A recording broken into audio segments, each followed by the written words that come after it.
Salut tout le monde, voilà, j'espère que vous allez bien. De quoi allons-nous parler? Je suppose que vous avez vu l'intitulé. C'est un live sur le mensonge. Et donc on va se poser quelques questions. Est-ce qu'il est, est-ce qu'il est possible de ne pas mentir? Voilà, ça c'est une bonne question à se poser, hein, les amis. Est-ce que vous ne mentez jamais? Voilà, une bonne question. Est-ce que vous ne mentez jamais? Alors pour ceux qui sont là, n'hésitez pas à me faire un coucou. Vous pouvez communiquer avec moi, vous le savez. Et donc voilà, j'ai toujours un problème avec ma barre de commentaires. À voir vos commentaires. Là, je ne vois encore rien, donc vous n'hésitez pas à m'envoyer quelque chose pour me dire que tout va bien, etc., etc.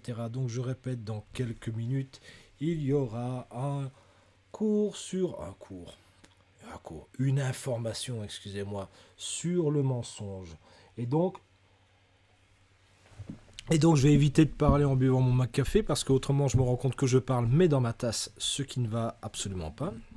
Je suis désolé. J'ai besoin de caféine aujourd'hui, voyez-vous, je suis un peu fatigué. Donc je répète, dans quelques minutes, un cours sur le mensonge. Je vais même déjà passer progressivement en mode PowerPoint, comme ça vous verrez. Le PowerPoint, j'espère en tout cas qu'aujourd'hui il s'affichera parce que j'ai toujours peur, vous savez, avec les PowerPoint. J'ai fait un live il n'y a pas très très longtemps où rien ne s'est affiché. Et ça fait tout bizarre quand même quand ça vous arrive. Donc voilà. Ah bah tiens, là il s'affiche donc. Ok. Le mensonge. Vous connaissez le principe et pour ceux qui ne le connaissent pas, tiens, j'en profite le temps que quelques personnes nous rejoignent. Euh, Quel est le principe quand même de tous ces lives? Parce que je sais que vous êtes sur la chaîne Facing EuropaCorp et que cette chaîne, vous la savez, dédiée au développement personnel. Le but, c'est de vous donner du contenu, etc., pour que vous puissiez l'appliquer. En tout cas, j'espère que certaines choses que j'ai pu voir avec vous, depuis maintenant quelques semaines, hein, vous servent dans la vie de tous les jours et que vous pouvez voilà, prendre des choses qui sont intéressantes. Mais néanmoins, j'aimerais quand même vous expliquer un fonctionnement plus global parce que c'est important. Je mets beaucoup de contenu gratuit, donc j'essaie d'être en live au moins une fois semaine. C'est pas toujours évident à tenir comme cadence parce que je fais exactement la même chose sur YouTube. Voilà. Alors, l'idée, pour ceux qui ne savent pas, l'idée c'est de faire des lives différents sur Facebook et des lives entre Facebook et YouTube. Donc, je vous l'exprime déjà, je vous le dis, dimanche si tout se passe bien. Mais de toute façon, on fera une annonce. Dimanche, il y aura un gros live sur YouTube. Un gros live, c'est-à-dire beaucoup plus conséquent que celui que vous allez voir devant vous aujourd'hui. Et dans ce live, de quoi je vais parler? Ce sera la première fois que j'en parle. Je vais parler en fait de ma spécialité. Eh ouais, parce que j'ai une spécialité. Alors, je sais que vous vous dites, sa spécialité, c'est le coaching et la formation. Oui, et plus précisément dans la psychologie, dans les techniques psychologiques, bien sûr, mais voilà, j'ai une spécialité, c'est que j'adore et je me suis spécialisé dans l'analyse non verbale et notamment dans l'analyse de la structure morphologique. Et donc, sur YouTube, le dimanche qui arrivera, vers 19 h, ce sera à peu près dans ces eaux-là, mais encore une fois, on fera une petite publication et bien vous allez voir que je donne un cours sur la morphologie. Alors, comme je serai sur YouTube et que cette chaîne est consacrée aussi à la psychologie à travers le cinéma, au travers du cinéma, pardon, eh bien, fatalement, je fais le rapport avec la sortie du mois. Et la sortie du mois, c'était quoi? C'est la vidéo sur Freddy Krueger, les griffes de la nuit. Alors, je réponds à une question qu'on a l'habitude de me poser de plus en plus en ce moment, c'est on comprend pas trop d'où tu parles de développement personnel, tu vas toujours nous chercher des trucs horribles, tu vois, comment je dire, des films d'horreur, etc. Pourquoi tu vas chercher un truc pareil, hein? Pourquoi tu vas chercher ton inspiration là-dedans? C'est très simple. C'est très très simple. D'abord, il n'y a pas que des films d'horreur sur la chaîne YouTube, hein. Vous pouvez voir aussi des analyses au travers du Roi Lion, au travers d'Harry Potter. Que je sache, c'est pas des films d'horreur. Mais c'est vrai que j'utilise aussi le code des films d'horreur. Et pour une simple et bonne raison, c'est que les films d'horreur en général parlent du tréfonds de la psyché, en fait. C'est plus facile de voir certaines structures apparaître dans les films d'horreur que dans d'autres films. Voilà. Donc voilà, ceci explique cela. Et donc, ce dimanche, je vais faire, alors âme sensible, s'abstenir, je vous le dis tout de suite, hein, parce qu'il y a peut-être des images qui choqueront certaines personnes, voilà, qui sont plus impressionnables, etc. Je vais bien faire l'analyse morphologique sur YouTube de certains masques d'horreur, donc Freddy, la fille Regan dans L'Exorciste, etc. Et je vais vous montrer qu'en réalité, si vous avez peur, c'est pas pour rien, et que ce qu'on utilise comme technique au cinéma pour vous faire peur renvoie directement au cerveau archaïque, et donc ben voilà, que tout ça c'est intéressant, et qu'en réalité vous êtes des morphologues sans le savoir. Et donc l'idée c'est vraiment ça, c'est vous montrer que ben voilà, vous pourriez déjà comprendre un peu à quoi sert la psychomorphologie, mais là je la verrai encore une fois au travers des films d'horreur, de la peinture aussi. Je vais peut-être analyser le non-verbal de certaines peintures, hein, donc le troisième art, troisième, oui, si je m'abuse, c'est ça, septième art, cinéma, troisième art, la peinture, et puis voilà, et puis le reste, ce sera une surprise. Ok, bon, bah dites, c'est quoi, j'ai pas de commentaires de personne, qu'est-ce qui se passe moi ici? J'ai pas réussi à lancer mes commentaires. Ah, les voilà sur le côté, je vous avais pas vu. Ah, ok, je réponds très vite. Le PowerPoint fonctionne, merci de me le dire. Lolokai, bonjour, bonjour, Nico, bonjour, Facing, bonjour, ok, tout le monde bonjour, c'est génial. Ok, très bien, moi je commence mon cours maintenant. Ça fait très prof à l'ancienne mon cours, mon information. C'est pas réellement un cours. Hmm. Ok, le mensonge. Alors, bonsoir Lucienne. Le mensonge. Et donc, je reprends vos thématiques, pour ceux et celles qui me suivent, votre thématique dans le fond, si vous voulez vraiment en tirer profit, c'est toujours d'aller voir la vidéo qui se trouve sur YouTube, ici la vidéo sur Freddy Krueger. Pourquoi? De quoi parle Freddy? Eh bien, il parle du mensonge, Freddy, il parle du poids du secret, il parle de l'identité, il y a plein de choses, il y a plein de choses.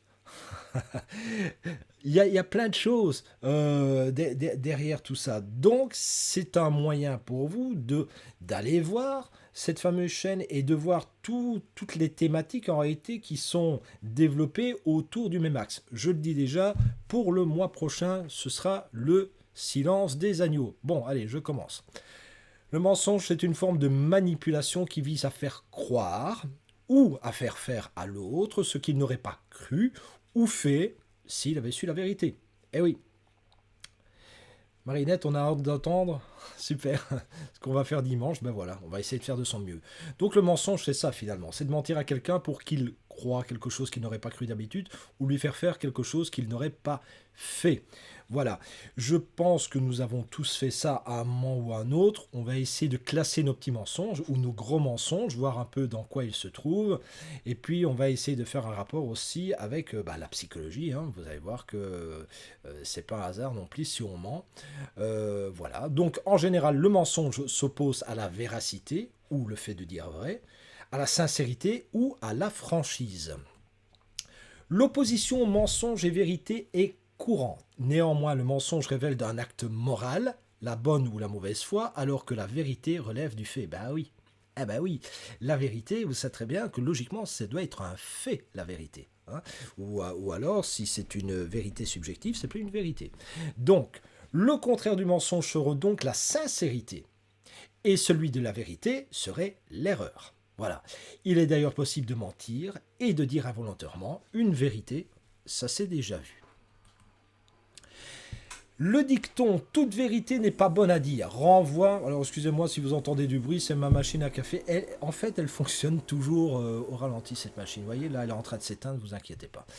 Parce que parfois on me dit, tiens, c'est un tremblement de terre chez toi. Non, c'est la machine à café. Alors, le dicton « toute vérité n'est pas bonne à dire » renvoie aussi à l'idée que Peut-être, toute vérité, pardon, n'est pas bonne à entendre et entraîne aussi ainsi un bon mensonge, au moins par omission. Bon, globalement, alors moi j'aime beaucoup cette phrase, hein, c'est toutes les vérités sont bonnes à dire, mais c'est nous qui ne sommes pas tous bons pour les entendre.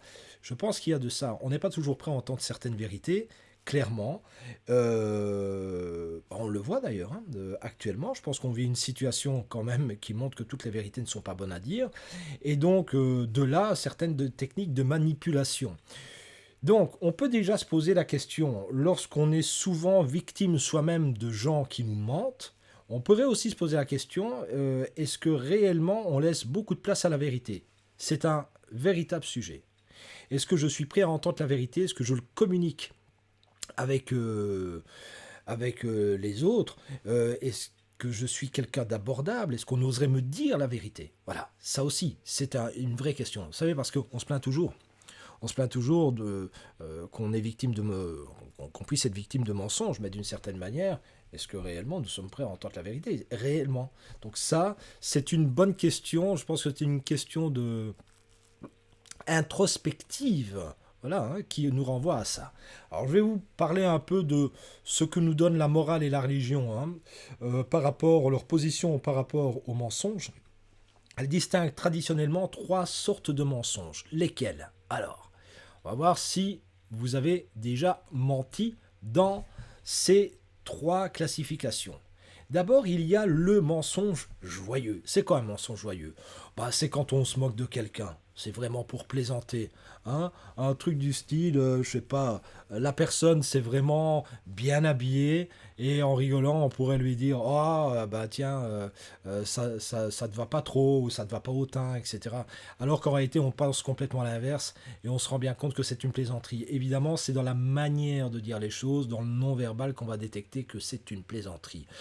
Tout ça est distingué toutefois lui-même de la simple plaisanterie de circonstance où les deux parties sont de connivence, sans ambiguïté sur le fait que l'information mentionnée est effective. Donc pour le faire simple, on peut avoir un copain, une copine, on sait tous les deux pertinemment qu'on est en train de mentir sur quelque chose. Vous voyez,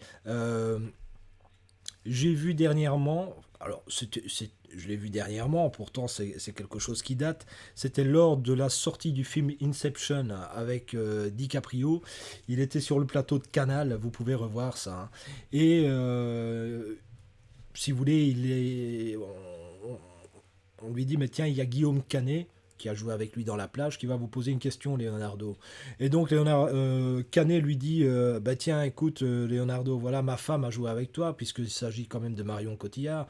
Et il lui dit, il raconte que depuis son tournage avec Leonardo, eh bien, elle n'arrête pas de vanter les mérites de Leonardo en disant, mais quel brillant acteur, qu'il est extraordinaire, etc., etc. Et bref, Canet lui dit, bah voilà, elle dit tout ça, et donc, conclusion, est-ce que tu couches avec ma femme? Voilà, est-ce que tu couches avec ma femme? Dit-il en plaisantant.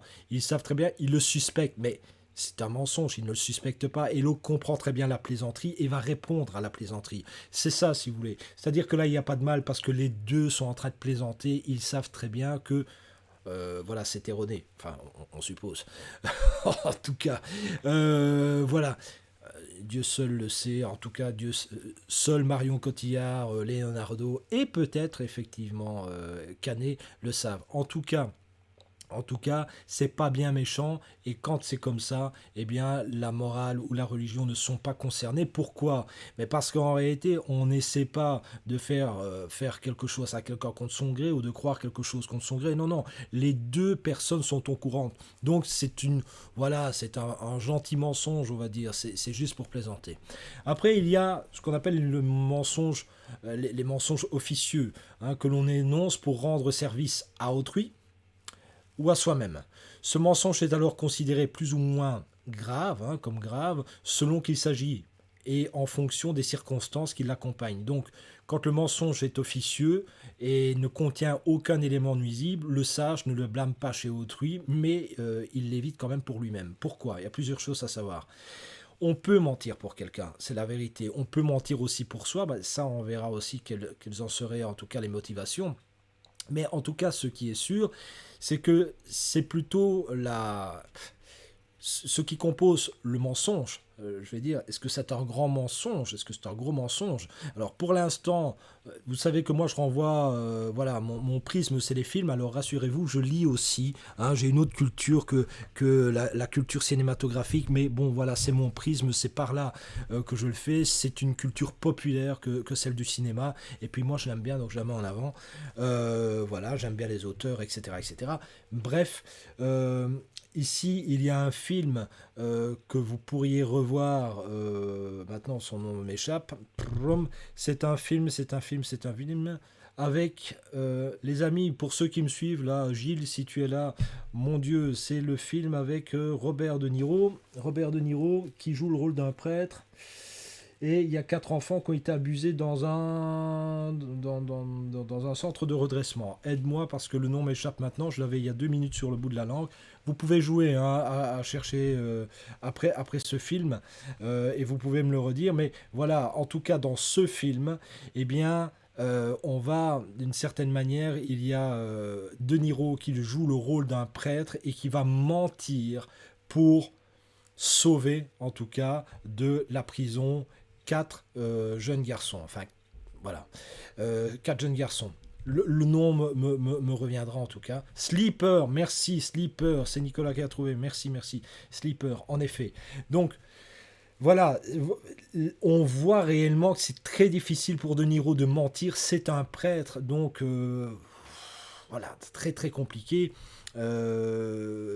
Évidemment, il va briser ses vœux, hein, puisque logiquement, un prêtre n'est pas censé mentir. Alors, pour ceux qui me disent, oui, mais le secret professionnel, c'est une omission, non, le secret professionnel n'est pas considéré comme un mensonge, hein. Donc, quand un prêtre ou peu importe, un médecin garde le secret professionnel, il ne ment pas, parce qu'on m'a posé la question, mais non, il ne ment pas.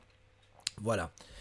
Alors, le mensonge pernicieux qui a non seulement l'effet, mais le but de nuire à autrui. Alors là, c'est totalement autre chose. Quand on parlait, je vous renvoie aux lives qui ont eu lieu concernant le pervers narcissique, ça c'est une technique dont il use. Voilà, fréquemment. Donc, oui, là, le mensonge vraiment pour nuire à autrui. Bonsoir Magda. C'est quelque chose, en effet, où on calcule ce qu'on va faire, on sait exactement là où ça va nous mener, et donc évidemment, du point de vue de la morale, du point de vue de la religion, c'est hautement condamnable. C'est hautement condamnable. Alors c'est un point commun, il faut quand même savoir, c'est quand même le plus grave des trois, et ce n'est pas propre qu'à l'Occident, puisque l'Orient considère aussi que c'est le mensonge le plus grave. Donc vous voyez, entre le mensonge joyeux dans le fond, entre le mensonge plutôt officieux, c'est-à-dire, allez, on essaie de sauver soi-même, mais c'est pas des gros mensonges où on essaie de défendre autrui, ou alors le mensonge pernicieux qui réellement a un but destructeur, je vous dirais c'est quand même celui-ci qui est le plus condamnable, entre guillemets, en tout cas pour la religion et pour la morale. Pour ceux qui ne savent pas ce qu'est la morale, c'est l'ensemble de règles qui nous permettent de vivre ensemble, hein. Alors, notamment, je fais une grosse vulgarisation, mais enfin, notamment, c'est ça. Alors, d'autres types de classification. Ah ouais, parce qu'il y en a d'autres, des types de classification. Alors, après, j'aimerais, moi, hein, que vous puissiez me dire, ah ben tiens, moi j'ai menti dans ces classifications-là. Voilà. Comme ça, je saurai au moins que je ne suis pas le seul menteur parmi nous. Le pseudo-mensonge de l'enfant. Alors, l'enfant, qu'est-ce qu'il va faire, lui? Souvent, il ment. Mais il ne fait pas exprès. C'est presque une créativité naturelle, vous voyez. Par exemple, c'est pas moi, c'est ma main qui a pris le chocolat. Vous voyez ce que je veux dire? C'est mignon chez l'enfant. Ça reste mignon, pourquoi? Parce qu'on voit bien que c'est dans son développement. Voilà, c'est plutôt dans son développement. Donc là, ça ne prête pas à conséquence, réellement. Alors, les mensonges, des mensonges désirs, alors qui cherchent à nier une réalité frustrante ou non acceptable. Selon l'adage, on pourrait se mentir à soi-même, par exemple, hein. Des mensonges où on se ment à soi-même parce qu'on désire ardemment quelque chose. Alors là, j'ai une petite histoire à raconter parce que, vous savez que je fais du coaching, donc tous les jours, quand même, presque tous les jours, Je suis en relation avec des personnes pour des coachings. Notamment, je fais aussi beaucoup d'orientation professionnelle et ou scolaire. Et là, j'ai une petite histoire à vous raconter. J'ai quand même un gars qui, pendant 5 ans, s'est menti sur ses études. Pourquoi? Parce qu'il voulait absolument ressembler à son frère. Et donc, il a suivi exactement la même ligne, si vous voulez, la même ligne directrice, le même type d'études. Et maintenant, il se réveille. Et il se dit, ben voilà, en fait, je me rends compte que mon désir à ce moment-là, c'était de suivre mon frère, parce que pour moi, il représentait la réussite, il représentait voilà, tout ce que j'aurais voulu être, et donc j'ai passé mon temps à me mentir à moi-même. Ben c'est ça, c'est exactement ça. C'est un mensonge qui a lieu très souvent. Vous voyez, quand on a envie de quelque chose, on a envie de ressembler à quelque chose, et on se trouve soit des excuses ou on se lance dans certaines choses alors qu'on sait très bien que ça ne fonctionne pas. J'ai aussi rencontré en coaching des personnes qui se lancent dans des aventures amoureuses, par exemple, en sachant très bien qu'elles ne vont pas fonctionner. Mais on en a marre d'être seul, par exemple. On en a marre d'être seul, on en a marre de se retrouver seul célibataire parmi des couples. Alors on se dit, bah tiens, on va se lancer, peu importe. Ouais, ça fonctionne pas, pas trop grave. Allez, ça va aller et je me trouve toutes les bonnes raisons. En fait, je me mens à moi-même, mais parce que mon but initial, c'est de plus être seul. Mon but initial, c'est de plus être seul. Mon but initial, c'est d'être avec quelqu'un, à point barre. Et alors, on justifie ça par l'amour. L'amour, il a bon dos, hein, je vais vous dire. Voilà. Mais bon. Donc, il y a de ça. Alors, se mentir à soi-même, c'est le meilleur moyen de ne jamais se trouver. Je trouvais ça pas mal, en effet. Plus vous mentez à vous-même, plus ça devient difficile quand même de se trouver. Clairement, clairement. Donc, voilà. Vous pouvez intervenir, hein, si vous voulez. Moi, depuis tout à l'heure, je vous signale que je vous ai dit que moi-même, j'étais un menteur. Je n'ai pas encore vu un commentaire disant ouais, monsieur, moi ici, c'est vrai que j'ai une tendance à mentir, ou je mens encore, et c'est plutôt ce type de classification. Personne ne s'exprime. Personne ne s'exprime. C'est pas bien, ça. Alors, monsieur Mazzoni, vous avez certainement menti, non? Ne me dites pas que vous n'avez rien fait.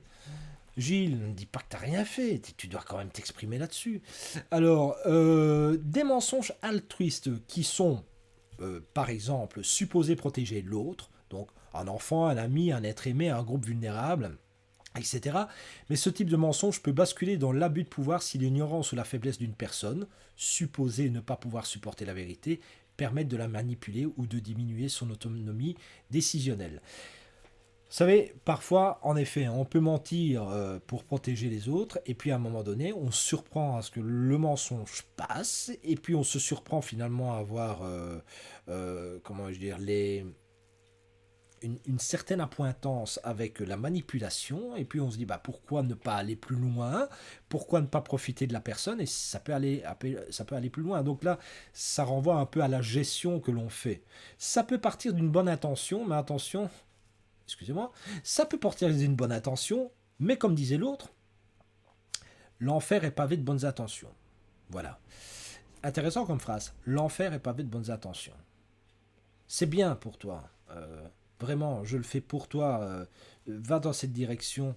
Crois-moi, je le fais parce que je t'aime bien.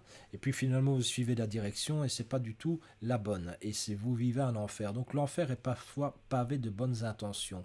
Là aussi, excusez-moi, aujourd'hui, je suis très orientation. Mais dernièrement, j'ai une maman qui, avec beaucoup d'amour, était pour son gamin.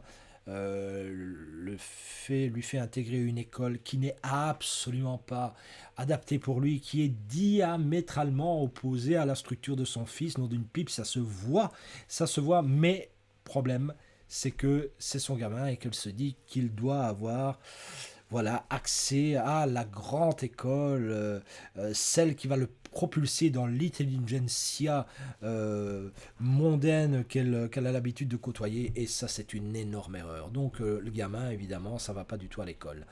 Bonsoir Véronique. Voilà. Alors on peut parfois... Alors c'est Jean Chrysostome qui disait ça, l'enfer est pavé de bonnes intentions. Eh oui les amis, j'ai été enfant de cœur, ça ne se voit pas comme ça se voit pas à mon visage, mais j'ai été enfant de cœur. Alors, on peut parfois aussi y voir un manque de courage dans l'évitement, d'une recherche commune du chemin qui permettrait de dire la vérité clairement.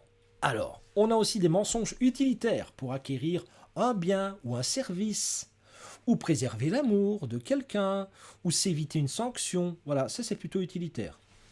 Attendez, parce que là, je vois qu'on me pose la question, mais mon écran... Pour ma part, mon ex-mari mentait un maximum et a fait en sorte que je ne puisse plus voir mes filles. Ah là, tu vois, là, c'est autre chose. Hein. On est... évidemment, on est dans des mensonges où le but c'est de nuire, hein. Bien évidemment. Là, c'est, tu vois, c'est, je sais pas si tu viens de d'intégrer ça, mais dans les premières classifications, donc celles qui sont sanctionnées par la morale et par la religion, eh bien, c'est en fait c'est grave, quoi. C'est grave. Voilà, donc oui, c'est un des mensonges les plus graves. Donc si tu viens d'arriver, on est en train de passer un peu en revue, si tu veux, les types de mensonges. Voilà. Bonjour Johanna, bonjour, tu es l'ami de Magdalena, mais c'est très bien, ça c'est bien, tu invites des amis, c'est très cool. Bah bienvenue Johanna, bienvenue. Prends place. Donc, mensonge utilitaire pour acquérir un bien ou un service, préserver l'amour de quelqu'un ou s'éviter une sanction. Alors, je vais parler à tout petit peu, je vais un peu parler de ça, des mensonges utilitaires. Par exemple, pour préserver l'amour. Alors, j'aime bien parce que, en fait, le terme préserver l'amour, je vous dirais, c'est en fait préserver une relation parce que si on devait la perdre, dans le fond, peut-être qu'on se rendrait compte qu'on est plus faible qu'on ne le croit. Je vais vous dire, je connais pas mal de personnes dans le fond qui sont relativement fusionnelles en amour et qui cachent certaines choses pour préserver l'autre par peur de le perdre, parce que si ils devaient perdre l'autre, eh bien ils se rendraient compte que seuls ils ont, c'est psychologique évidemment, mais ils auraient peut-être des difficultés à fonctionner. Et donc parfois le manque de confiance en soi fait que voilà, on maintient un mensonge pour garder une relation, tout simplement par peur soit de se retrouver seul, mais vous pourriez vous poser la question, qu'est-ce que ça veut dire se retrouver seul, hein? Parce que ça aussi, il faudra qu'on me l'explique. Nous sommes 7 milliards sur Terre, les amis. 7 milliards sur Terre. Et quand j'entends des gens qui me disent, moi j'ai peur de me retrouver seul, je n'arrive toujours pas à comprendre. Si je comprends le fantasme psychologique, bien sûr, mais c'est complètement illogique. Complètement illogique. C'est impossible de se retrouver seul. Il faut le savoir. Ce n'est techniquement pas possible. Mathématiquement, c'est faux. Impossible. Par contre, on peut très bien créer les conditions qui font qu'on se retrouve seul, parce qu'on en a envie. Mais réellement, se retrouver seul, ça c'est faux. Voilà. Ou alors, il faudrait vraiment... il faut être pestiféré, quoi. Voilà. Donc voilà. Alors, des mensonges utilitaires, ça je l'ai dit. Des mensonges hostiles nourris par la haine et l'envie et proférés dans le but de nuire à autrui. Voilà. Ça aussi, bah, ça renvoie un peu à la classification que j'avais dit tout à l'heure, hein, c'est-à-dire celle qui est la plus dangereuse, euh, celle qui a pour but de nuire. Alors, il faut savoir quand même dans le mensonge que le contexte, il a une grande importance. Grande importance. Pourquoi? Alors, là, c'est pas moi qui l'explique. C'est intéressant, il y a quand même des études sociologiques et non plus psychologiques. Hein, il faut faire la différence entre les deux, qui mettent en avant quand même que le contexte va jouer un rôle dans le mensonge. Donc, une relation de confiance à autrui n'encourage a priori pas le mensonge. Quand, par exemple, un enfant développe déjà beaucoup de confiance avec ses parents, qu'il n'a pas peur d'être jugé, qu'il y a une communication avec eux, et que plus tard, en grandissant, ses parents, parce qu'ils ont créé une forme de structure qui soit une structure relativement safe, hein, où l'enfant peut s'exprimer, l'adolescent peut s'exprimer. En réalité, en faisant ça, on a moins tendance à mentir. Et donc, encore une fois, c'est pas moi qui l'explique, c'est en sociologie. C'est intéressant de remarquer quand même que le cadre va jouer un rôle, la structure parentale va jouer un rôle, et puis par définition, l'extension de la structure parentale. Donc voilà. Donc on peut se poser la question, celui qui a une tendance à mentir beaucoup, peut-être, j'ai bien dit peut-être, c'est une des des suppositions, peut-être que cette personne était placée dans un cadre où, dans le fond, on l'a un peu invité à mentir. Par mimétisme, les enfants très très menteurs, donc par mimétisme, suivent un peu le fonctionnement des parents. Voilà. Ou alors développent le mensonge parce que réellement on a peur de se confier aux parents. Donc créer un cadre dans lequel on ne se sent pas jugé péjorativement, parce que là aussi, au fur et à mesure, le terme juger, moi j'ai pas de problème avec, je juge par exemple d'une situation. Vous voyez, si ma fille me dit quelque chose, je vais peut-être juger de la pertinence de ses propos. Mais c'est juger péjorativement, ça c'est autre chose. Mais je peux juger des propos de ma fille, évidemment, ou des propos d'un ami, etc. Je peux faire un jugement. Donc il n'y a pas de problème avec le mot jugement, mais par contre, il est vrai que si un enfant ou si un ado, dès qu'il s'exprime, il y a un jugement péjoratif, ça pose problème. Hein.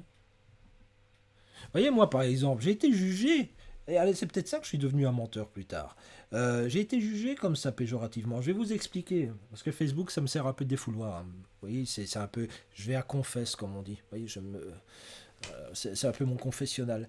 Je vais quand même pas trop me confesser, mais bon, parce que autrement vous auriez du lourd. Mais ce qui est intéressant, vous voyez, quand j'étais plus jeune, je veux dire, j'étais pas forcément toujours d'accord moi avec la structure scolaire, la manière dont les professeurs enseignaient, etc., etc. Parce que je trouvais qu'il y avait un type d'enseignement pour une multitude finalement de personnalités différentes. Bon, quand j'ai expliqué ça à mes parents, ils avaient vite fait, ils me disaient ouais, ouais, tu dis ça parce qu'en fait t'as pas envie de travailler quoi. Voilà, t'es un glandeur, t'as pas envie de travailler, donc ça t'arrange de dire un truc pareil. Bah, je vais vous dire, j'ai 46 ans, je pense pas être un glandeur, je pense toujours la même chose. Vous voyez, ça n'a pas changé. Mais par contre, le jugement péjoratif, j'ai des parents adorables, hein, je rassure, j'ai des parents adorables, mais là pour le coup, bah, c'est vrai qu'à un moment donné, vous dites bah je vais plus rien dire. Dès que je lui dis quelque chose, ça y est, t'as un ado, donc c'est parce que t'as envie de glander que tu dis un truc pareil, etc., etc. Vous voyez, à un moment donné, vous n'avez plus envie d'aborder l'autre. Parce que voilà. Euh, Clairement, c'est pas cool. Excusez-moi, parce que je vois. J'ai pas toujours tout l'écran. Brum. Ma fille aînée m'a accusé de l'avoir harcelée durant une semaine alors que je n'ai pas communiqué avec elle durant toute cette période. Ouais. Ah ouais, ouais. Après, tu vois, bon, période d'adolescence, c'est aussi quelque chose. Hein. Ce serait intéressant un jour de faire quelque chose sur l'adolescence. Alors, au contraire, le mensonge est favorisé par des contextes impliquant absence ou perte de confiance, ou induisant des relations de peur, peur de l'autre, de l'inconnu, de l'abandon, du rejet, de la douleur, de la solitude. Vous voyez, en fait, ce qui nous fait peur, globalement, on a peur évidemment de l'affronter. Donc, je vous donne un exemple. Si à un moment donné, j'ai dit quelque chose à un groupe de personnes qui a favorisé mon rejet, par exemple le rejet de mon père ou le rejet de ma mère, etc. Ah ben, j'ai peut-être pas envie de recommencer, moi, ce truc-là. Vous voyez, donc plus tard, quand je suis dans une relation amoureuse, bah, je me dis ça va être la même chose. Si je dis certaines choses, bah, je vais peut-être essuyer un rejet. Donc, comme j'ai envie de rester en relation parce que je me sens bien, bah, je vais finir par mentir. Vous voyez ça? Ça, c'est intéressant aussi, c'est de voir qu'en effet, quand on évolue dans ce type de contexte, ça peut poser problème.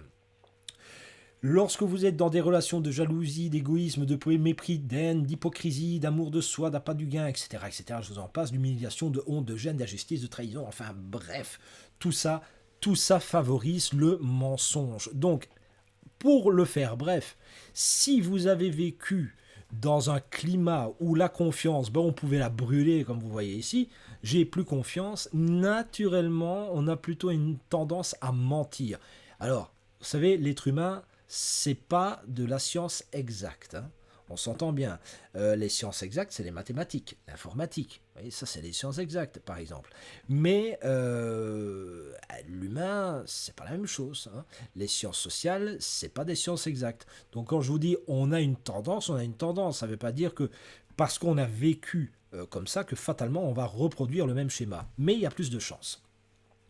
Des chercheurs tentent de mieux comprendre la motivation de certains mensonges, en particulier de ceux que l'on jugerait paradoxalement moins immoraux en raison du contexte social. Et oui, par exemple, s'il y a bien une caste, je ne vais pas dire une race, mais une caste, qui ment. Ça fait partie ça fait partie des formations, ça. Vous voyez, allez revoir Le Prince de Machiavel, allez revoir tout ça, allez revoir Kant L'art d'avoir toujours raison, qui était dédié aux politiques.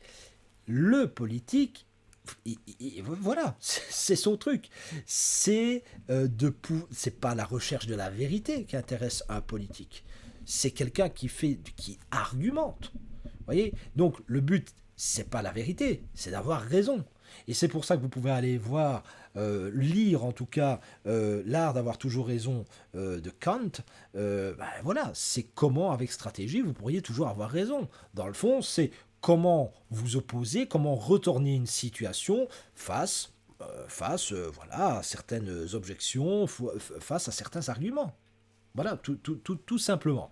Donc, il y a cette idée quand même qu'en fonction du métier que l'on exerce, eh bien, et des études donc, qui sont faites là-dessus, certaines personnes qui sont plutôt en position de pouvoir, donc soit des fonctionnaires, mais fonctionnaires d'un certain niveau, des élus, donc des élus, des forces de l'ordre, des politiques, peu importe des gens qui ont quand même un certain pouvoir, eh bien on se rend compte qu'elles expriment moins de remords par rapport au mensonge.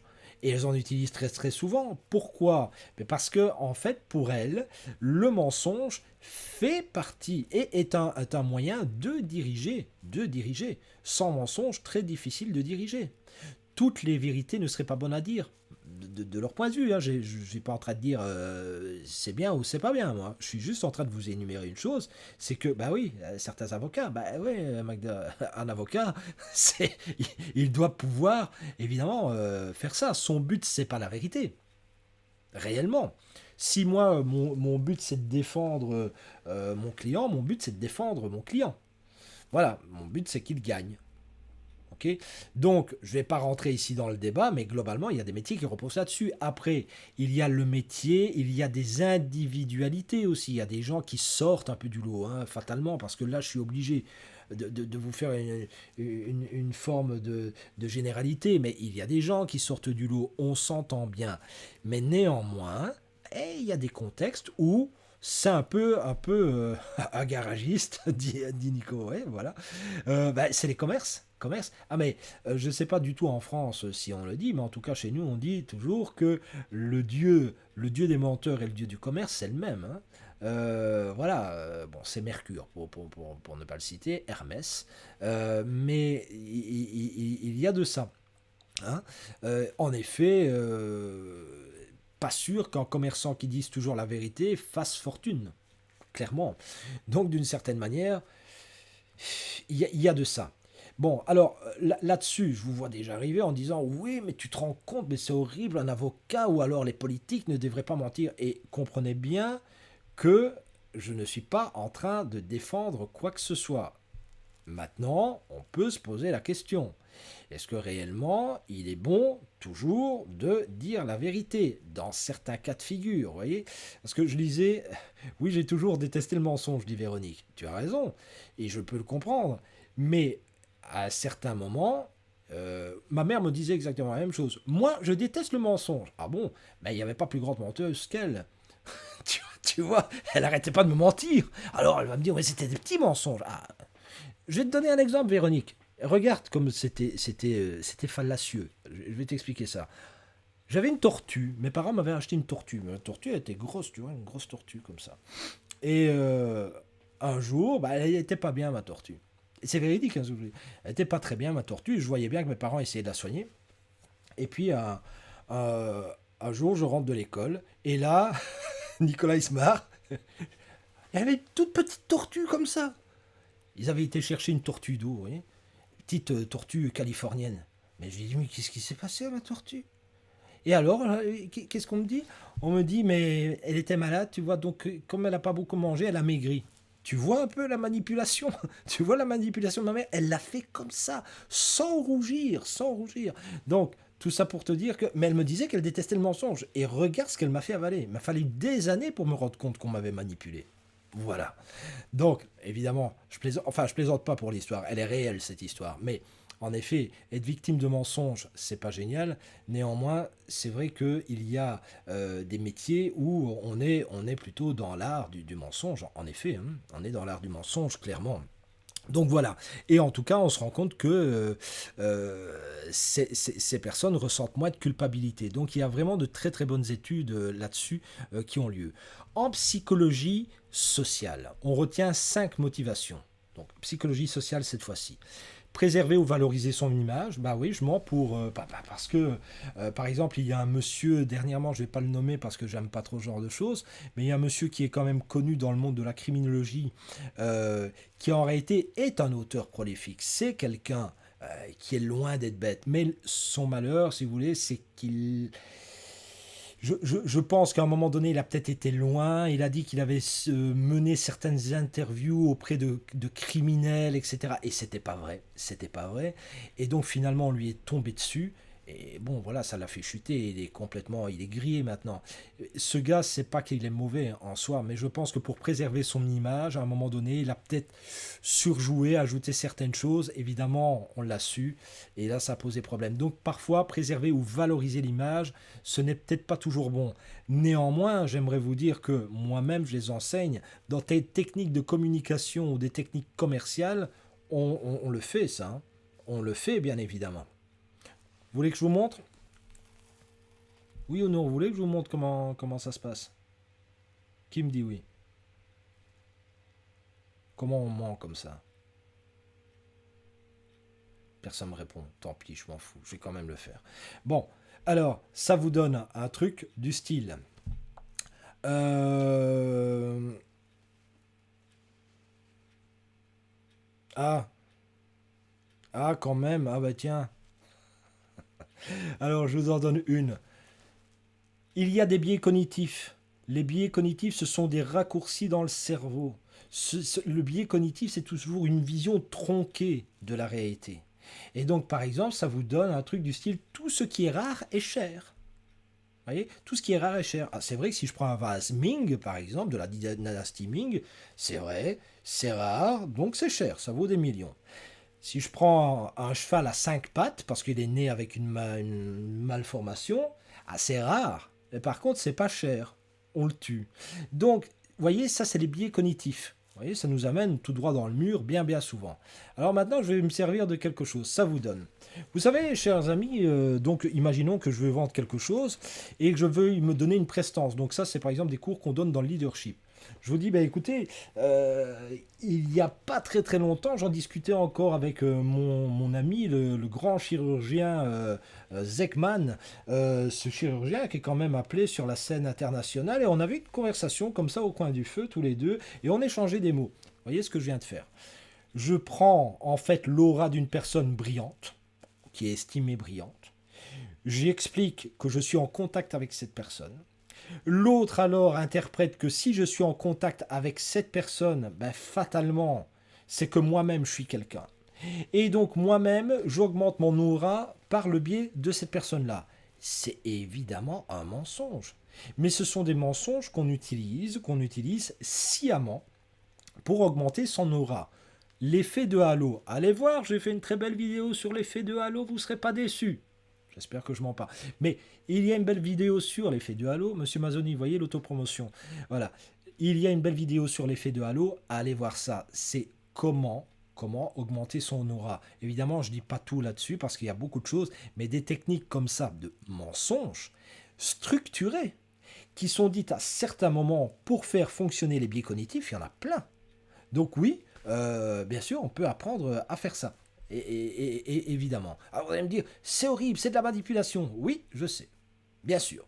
Et vous savez quoi? Je vais vous dire ceci, si vous voulez contrer les manipulations, eh ben vous-même, vous devez, 1, les comprendre, 2, les apprécier, et 3, devenir excellente là-dedans pour ne pas le faire. J'ai fait d'ailleurs dernièrement un parallèle. Regardez. Comment contrer une attaque? Comment devenir très bon, par exemple, dans le self-défense? En sachant se battre. Ben ouais, je dois savoir me battre. Je dois savoir donner un coup, je dois savoir réagir au sol, je dois savoir parer un coup de couteau, mais je dois savoir aussi les donner. Je dois savoir faire les deux pour avoir le choix de ne pas détruire. Vous voyez ça? Eh bien, c'est exactement la même chose. Donc, plus vous niez toute cette partie-là, plus vous avez des chances de mal le manipuler. De ne pas bien jouer avec ses subtilités et de vous faire avoir. Par contre, quand on connaît les rouages, on les voit très rapidement. Et on peut parer à tout ça. Voilà, c'était mon message de la soirée. Hein. Alors, persuader pour obtenir un avantage, bah tiens, voyez, voilà, donc préserver ou valoriser son image, persuader pour obtenir un avantage, ah bah, le commerce c'est quoi? Hein. Si moi j'ai une com sur quelque chose, à votre avis? Bien sûr. Alors, éviter les conflits, ça aussi, c'est un des moteurs. Ne pas peiner son interlocuteur par sympathie ou tact. Vous savez, tous les jours, on peut rencontrer des personnes et leur dire parfois des choses ou ne pas leur dire par peur de les peiner. Donc, je sais pas, moi, ça m'est déjà arrivé de me retrouver face à une personne. Hein, on est dans un groupe d'amis, et puis l'un dit: Ah, t'es très bien, comme ça te va très bien, je sais pas, ce nouveau chapeau, cette nouvelle coupe, etc. etc. Personnellement, j'ai peut-être pas toujours de l'avis, mais je vais quand même pas le dire. Je vais pas le dire. Pourquoi? Parce qu'on a du tact. Et donc là, c'est un mensonge, si vous voulez, mais un mensonge qui nous permet de vivre ensemble. Parce que si on devait dire réellement tout ce que l'on pense, toujours tout haut, ben, ce serait une catastrophe. On serait en pleine guerre. Ça ne peut pas aller comme ça. Donc, il y a aussi cette catégorie. Dissimuler ou justifier une absence avec un alibi. Vous voyez? Et alors, excusez-moi, hein, mais je vais quand même vous montrer un truc. Parce que quand on parle du mensonge, vous voyez comment on ment aux enfants. Je reprends cette histoire. Allez, écoute bien, je vais t'enseigner quelque chose. Tu ne dois pas dire, et surtout pas aller embrasser des étrangers, s'il te plaît. Tu ne dois pas faire ça. Voilà, parce qu'on ne sait jamais à qui on a affaire. Donc tu ne dois pas faire. Et puis vous vous baladez avec votre enfant, et là, la personne, vous rencontrez une nouvelle personne, et vous dites: Va faire un bisou à madame, va faire un bisou à monsieur. L'enfant lui refuse. Et à ce moment-là, vous êtes mal prise et vous dites: Je comprends pas, hein, mais pour l'instant, il est un peu timide, etc. etc. Mais nenni, hein, c'est pas la timidité qui fait ça, c'est nous qui l'avons créé. On lui a donné un ordre, lui, il l'effectue. Et en plus, on va l'engueuler, on va dire que c'est de sa faute. Si ça, c'est pas du mensonge, si ça, c'est pas de la manipulation, voilà, je pourrais vous en sortir des tonnes, hein, de ce qu'on fait aux enfants. Donc voilà, tous autant que nous sommes, je me mets dedans, hein, croyez-moi. Mais par contre, moi, j'ai pas de problème avec le mensonge. Voilà, j'apprends à les repérer. Alors, dissimuler ou justifier une absence avec un alibi, par exemple, dans le cas d'un adultère, bah ouais, ça aussi, c'est quelque chose de relativement courant. Alors, tout ça, attention, attention, il y a quelque chose d'intéressant. La moyenne des mensonges, donc encore une fois, ça ne vient pas de moi, ça ne vient pas de la psychologie, ça vient en réalité de la sociologie. La moyenne des mensonges dans cette acceptation serait sur un échantillon interrogé de 2 par personne et par jour. Donc on mentirait dans ce type d'échantillon au moins 2 fois par jour. Chaque personne le ferait. Donc tous les jours on ment. Qu'on le veuille ou pas, dans ce que je viens de vous donner, on ment. Donc, quand on me dit « je déteste le mensonge », je retourne sur Véronique, je comprends ce que tu veux me dire, mais attention, j'ai parlé des classifications, tu parles très souvent, sûrement, des mensonges qui visent à détruire quelqu'un, etc. Mais si on prend le mensonge avec ces différents types de classifications, mais on ment tous au moins 2 fois par jour. Voilà. Et donc, très difficile d'échapper à la règle. Alors, peut-être que toi, tu ne mens pas, mais moi, je sais que je mens très souvent. Mais ce ne sont pas forcément des mensonges. Regardez, par exemple, moi, je suis quasiment chaque jour en relation avec Monsieur Mazzoni qui est en train de m'écouter. Je lui mens au moins 2 fois par jour. Autrement, si je lui mens pas, par exemple, s'il me dit « Dominique, t'as fait ça ?» Je lui dis « Oui, bien évidemment. » Autrement, je me fais engueuler. Vous voyez, et il sabote des choses. Donc, je suis obligé.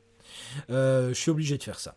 Bon, alors, il y a 2 types qui interviennent. Les négatifs, donc lorsqu'on ment, négatifs, désagréables, donc peur d'être tout le monde ment, dit Dr House, c'est vrai. Dr House dit tout le monde ment. Voilà, preuve en est, tu vois, il n'avait pas tort.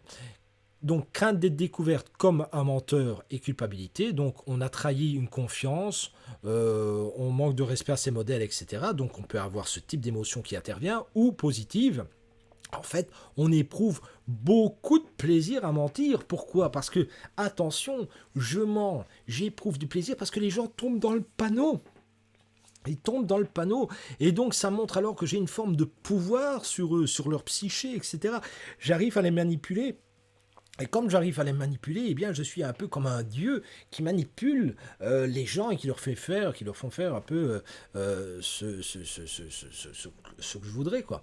Donc, il y a aussi ce type de personnage qui commence vraiment à apprécier le mensonge. Il en tire une conclusion. D'ailleurs, il faut savoir qu'une étude très intéressante a fait un lien entre le nez qui s'agrandit de Pinocchio et l'érection. Ah bah oui, vous allez me dire, et pourquoi? Et bien parce que en réalité, le nez est fait des mêmes tissus spongieux que le sexe. Il y a un rapport en psychologie avec ça, et donc d'une certaine manière, à chaque fois qu'il ment, Pinocchio, il éprouve un certain plaisir, et c'est pour ça qu'il se tape une érection qui se voit comme le nez au milieu du visage. Bon, voilà, c'est une façon de revoir la, la littérature.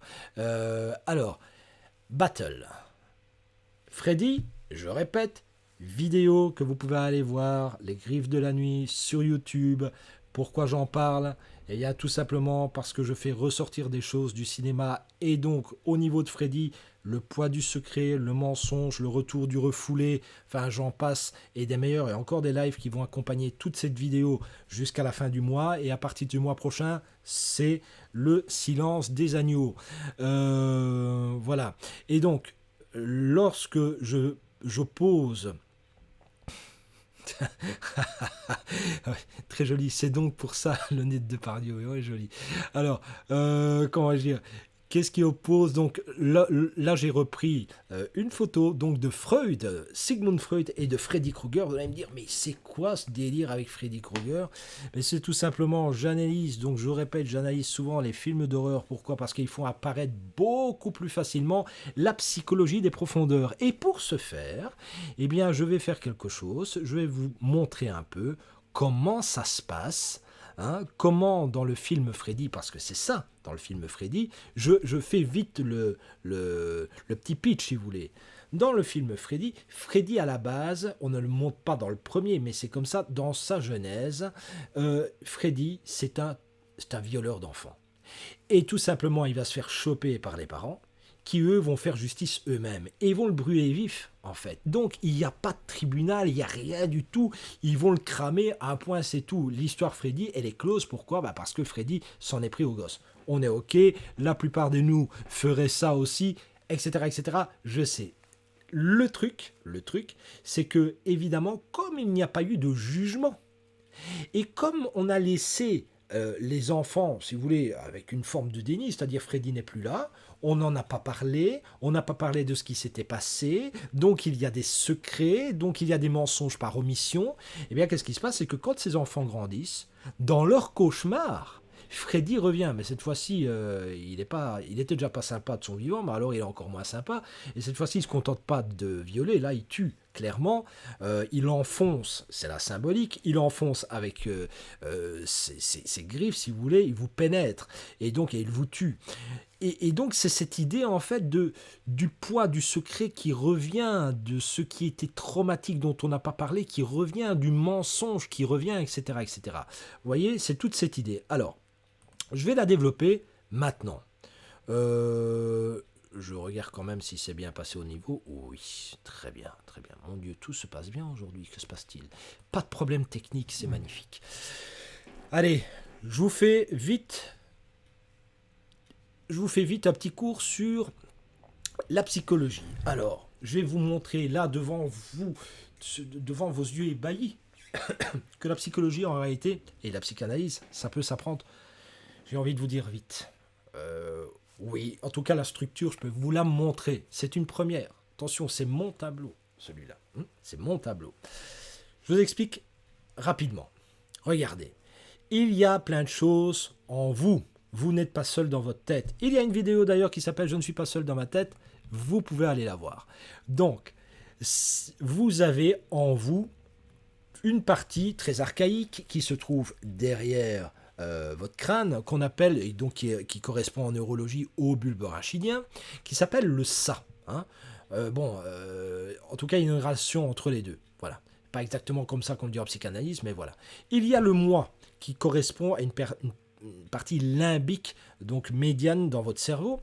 Et donc, le ça, c'est de la pulsion, c'est un peu l'homme ou la femme de Cro-Magnon qui est en vous et qui est vraiment une brute. Vous avez le moi qui, lui, est plutôt un négociateur, il essaie de calmer les choses, il est plutôt en relation et dans la communication. Vous avez le surmoi qui, lui, c'est plutôt le professeur de morale qui juge entre le bien et le mal, qu'est-ce qui est bien, qu'est-ce qui est mal, vous voyez ? Et puis vous avez l'idéal du moi, c'est-à-dire l'idée que je me fais de moi et de mes représentations. Voilà, c'est une idée relativement haute. Donc tout ça, en fait, c'est un peu le philosophe dans votre tête, si vous voulez. Donc ça nous donne un homme de Cro-Magnon ou une femme. Hein, vous entendez que c'est homme avec grand H. Hein, venez pas me faire une crise de féminisme ici. Donc c'est homme avec grand H. Donc le ça, c'est homme de Cro-Magnon. Moi, plutôt le côté communicant et négociateur, plutôt émotionnel. Sur moi, plutôt le professeur. Et de l'autre côté, plutôt le philosophe, vous voyez, ou l'artiste. Bon, qu'est-ce que ça me donne ? Je fais un truc très très vite, vous voyez. Freddy Krueger, je reprends l'histoire de Freddy. Un gars a fait du mal à mon enfant, ok ? Mon ça, c'est-à-dire la partie très reptilienne, monte. Ah bah oui, elle pulse, j'ai envie de le tuer, c'est ça qui se passe. Logiquement, je devrais avoir une opposition ici, le surmoi, le professeur qui dit « Oui, mais si tu fais ça, tu t'imagines, c'est pas moral. Tout le monde ne peut pas rendre justice lui-même, ça ne peut pas être la loi du talion, comme on dit. Donc, à un moment donné, tu ne peux pas. L'opposition peut avoir lieu entre ce que j'ai envie de faire, c'est-à-dire tuer la personne, et l'autre, la règle morale qui dit « Tu ne peux pas. Tu ne peux pas. » Bon, là-dessus, dans le cas du film Freddy, et plutôt des parents, qu'est-ce qui se passe ? Ils ont tenu le secret, c'est-à-dire que cette tension existe, bien évidemment, parce qu'ils savent qu'ils ont fait mal. Ça crée de la tension. Qu'est-ce qui se passe ? Plus vous avez de la tension en vous, eh bien, plus vous augmentez, en fait, le chaos, si vous voulez, les chocs en vous. C'est-à-dire, c'est un combat qui se passe dans votre tête, entre ce que je voudrais et finalement la morale. Là, j'ai pris ces deux instances-là, mais il y a les autres aussi. Bon. Plus ce combat a lieu, plus vous allez avoir ce qu'on appelle de la névrose. Qu'est-ce que vous entendez dans névrose, vous entendez nerf et os, c'est-à-dire la chute d'énergie nerveuse. Donc, pour être clair, plus vous vous battez constamment avec vous-même, plus vous perdez de l'énergie. Et quand vous perdez de l'énergie, qu'est-ce qui se passe ? Vous commencez à développer des symptômes. Je l'ai fait très vite. Par exemple, vous devenez de plus en plus phobique. Voilà, la moindre chose. Ah, une souris. Oh, ça y est, je commence à développer de la phobie. Avant, je n'avais pas peur des souris. Maintenant, j'ai peur de ça. Vous voyez votre compagnon sans poils, ça allait avec des poils, ça vous fait peur. Vous réagissez. Et donc, ça me crée de la phobie. Neurasthénie. Vous sentez hyper fatigué, mais c'est la totale, vous êtes fatigué complètement. L'angoisse, vous ne savez pas ce qui va vous tomber sur le coin de la tronche, mais il y a un truc qui va arriver. Vous ne savez pas exactement quoi, mais ça risque d'arriver. Il y a bien un malaise qui va s'installer au sein de votre foyer ou quelque chose qui tombera sur l'un de vos proches. Voyez, mais le malheur n'est jamais loin. Tout ça, évidemment, c'est ce que vous avez, c'est une impression que vous avez. Monosymptomatique, vous avez des douleurs. Par exemple, un jour, le lundi, je sais pas, j'ai mal aux dents. Le lendemain, je sais pas ce que j'ai maintenant, j'ai mal aux genoux. Le surlendemain, aïe, la douleur et la migraine, maintenant j'ai mal au coude. Qu'est-ce qui se passe, docteur ? Vous voyez ? Là, le docteur, il se dit, oh là là, on est mal parti, parce que ce sont ce qu'on appelle des douleurs migrantes, mais qui ont une particularité, elles s'effacent très rapidement. Vous voyez ? Et elles migrent. Alors, vous avez l'hystérie, alors vous passez du rire aux larmes extrêmement facilement, et l'hypocondrie, vous vous dites, dès qu'il y a un petit problème là, vous savez, une petite tache, j'ai l'impression que c'est une tumeur là, qui débute, vous voyez, on a l'impression directement d'avoir un cancer. On ne va pas passer par une pigmentation trop forte, non, ça ne peut pas être assez fort, c'est directement le cancer, et donc l'hypocondriaque a peur de tout ça. Donc, pour revenir à ça, si plus haut, vous sentez de la tension en vous. Par exemple, parce que vous mentez. Eh ouais, vous mentez, donc il y a fatalement de la tension. Plus vous vous battez avec ça, plus vous allez descendre ici. Et donc vous allez créer de la névrose. Eh ben ouais, parce que plus le conflit existe en vous, parce que vous savez que vous mentez, et plus vous allez perdre de l'énergie. Mais ça s'arrête pas là, ça continue. Regardez, ça va aussi se manifester dans les rêves. Eh ben oui. Alors, on peut faire des rêves éveillés, des rêves infantiles, des rêves déformés et des cauchemars. J'ai fait une vidéo que vous pouvez trouver sur YouTube sur tout ça, d'ailleurs, ok, sur les cauchemars et les rêves. Bon, dans les rêves, en général, quand ça se passe pas bien et que réellement vous commencez à être très névrosé, hein, qu'il y a il y a des choses là qui fonctionnent pas parce que vous êtes en permanence en lutte, en général, vous allez faire beaucoup de rêves déformés et de cauchemars. Ça se déroule plutôt ici, parce que ça va vraiment pas bien. Donc c'est plutôt là que ça se marque. C'est là où on retrouve Freddy. Freddy, en fait, c'est le résultat du mensonge des parents qui augmente leur tension, évidemment, qui ont très certainement développé certaines choses, mais par contre ne va pas se manifester, ce que montre pas le film, voilà, ce que montre plutôt le film, c'est que le cauchemar va en réalité se manifester chez les enfants. Et là, vous allez me dire, ouais, mais quelle relation, puisque c'est l'attention des parents? Oui, sauf qu'il y a aussi le mensonge transgénérationnel. Eh ouais, parce que lorsque vous mentez, ou lorsque vous avez des choses non résolues, ça peut passer les générations.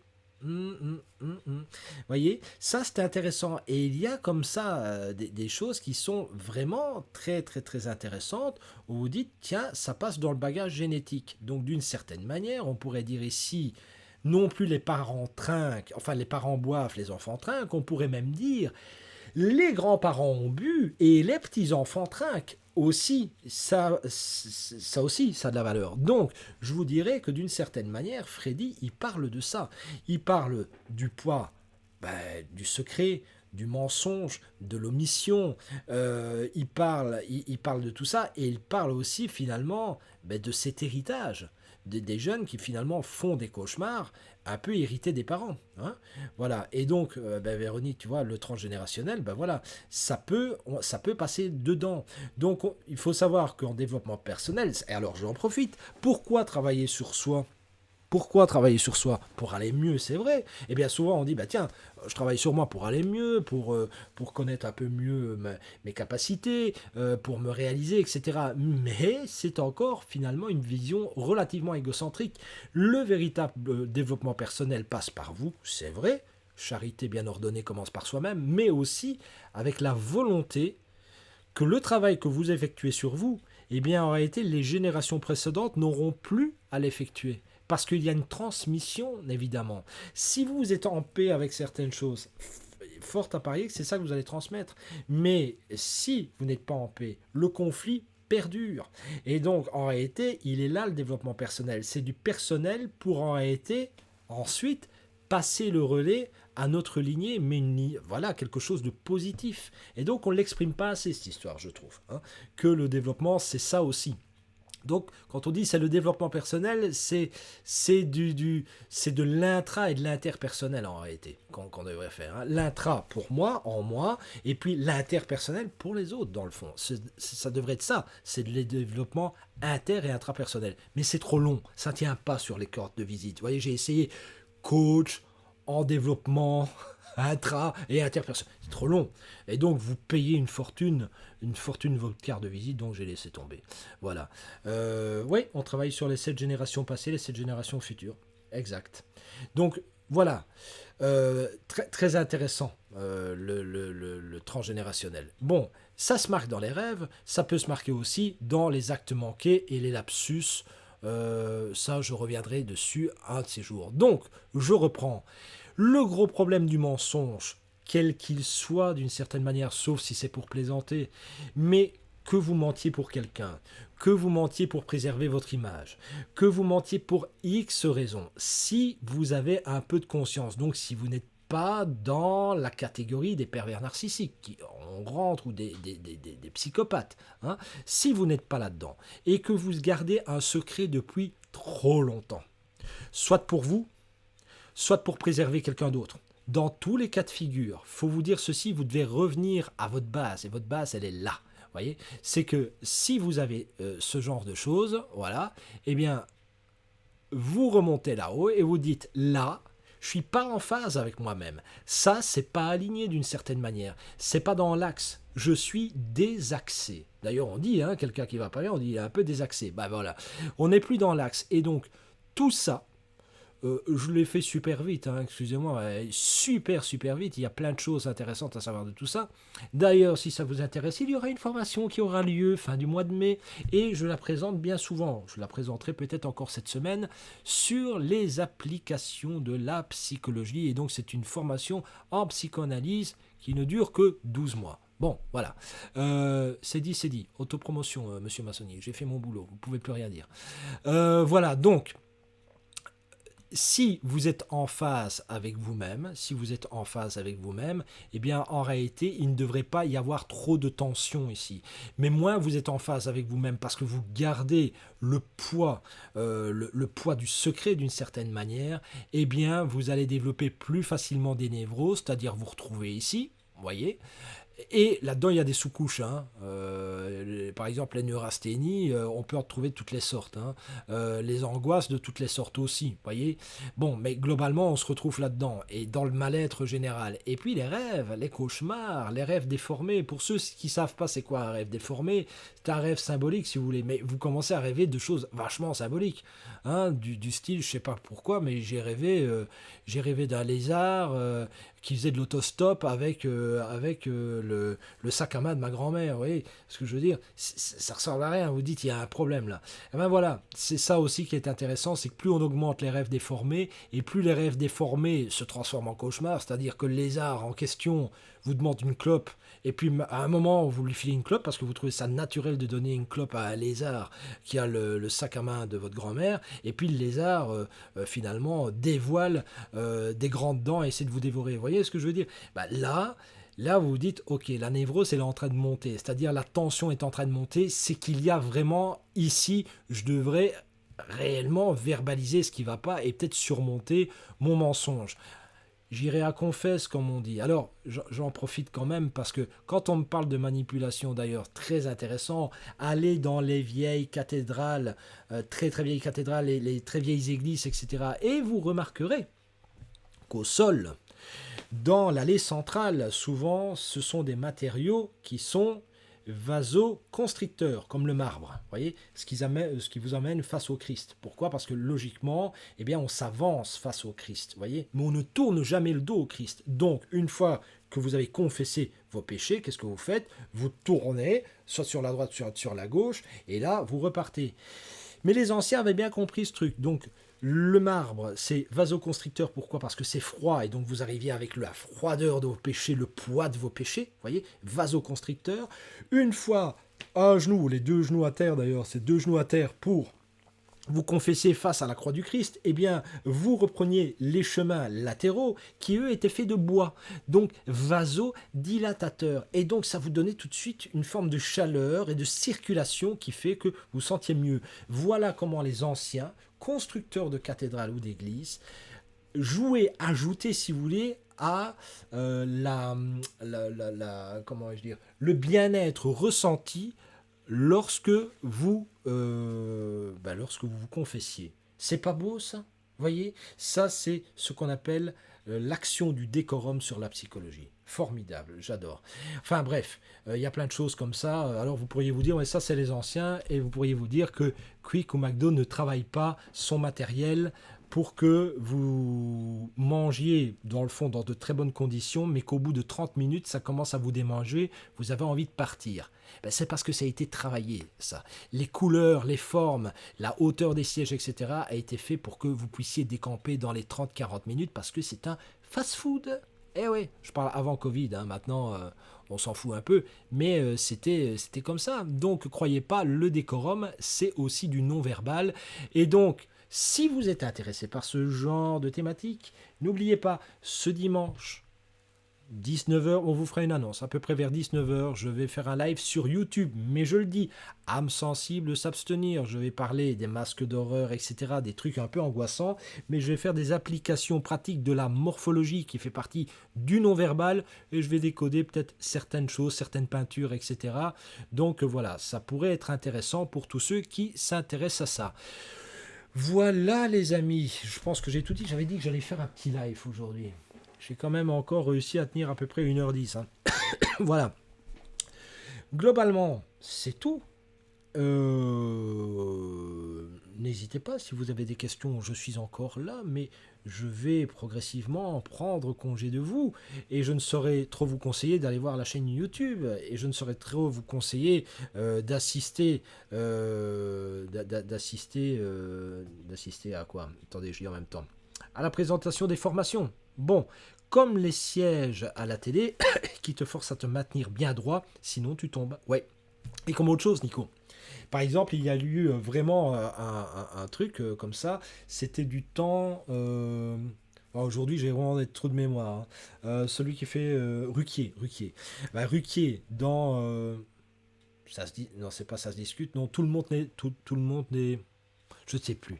Bref, c'était une émission de Ruquier. Ça va me revenir. Je te dis, aujourd'hui, je bug complètement. Il faudrait une injection d'oméga 3, de magnésium, etc. pour que mes neurotransmetteurs se remettent en route. Donc, Ruquier avait une tendance à mettre des spots, tu vois, très très proches des sièges de ceux qui étaient interrogés. Je ne sais pas si tu te souviens, mais il y a une arène, hein, un peu, et là tu as les snipers de la télé, donc les chroniqueurs, qui finalement interrogent un peu comme des juges une personne qui, elle, était entourée de spots. Et le but, en fait, c'était d'amener aussi beaucoup de chaleur. Pourquoi? Parce que plus tu as de la chaleur en toi, et plus tu vas vite péter un câble. Tout le monde en parle. Plus tu vas péter un câble. Et donc, c'était fait pour obtenir les clashs, en fait. C'est pour obtenir les clashs. Et c'est une technique très connue, mais Ruquier, il en usait quand même. Pour obtenir les clashs, pour faire de l'audimat, parce que tout le monde sait très bien que quand tout va bien, bah, ce type de mission, on n'en garde pas un grand souvenir. Mais quand tu as des clashs, évidemment, la prédisposition morbide des téléspectateurs fait que bah, directement ils sont attirés comme des mouches et ils font de l'audimat. Donc c'était voulu. Mais il y en a plein hein, des choses comme ça. Vous voyez, mais ça c'est l'impact du décorum sur la psyché. Voilà. Les amis, je vous embrasse, hein, il est 10h10, je vais vous laisser 22h10, voilà, je vous embrasse, que tout aille bien, j'espère vous revoir très prochainement, n'oubliez pas, dimanche, YouTube, voilà, ok, que tout aille bien, regardez bien ces formations, regardez bien ces vidéos, elles vous donnent beaucoup de renseignements ici, c'est pas pour dire, mais on donne énormément de contenu, c'est déjà des formations en tant que telles gratuites, donc allez-y. Après, c'est sûr que si vous prenez une formation et que vous apprenez les méthodes pour trier tout ça, pour agencer tout ça, ça, c'est encore autre chose. Et donc, si vous êtes intéressé, n'hésitez pas à suivre un peu ce que je fais à ce niveau-là. Bisous à tout le monde. Bisous Nico, bisous Magda, bisous Gilles, bisous Véronique, bisous Lucienne. Que tout aille bien dans le meilleur des mondes. Arrivederci. Ciao. Hasta luego. Salut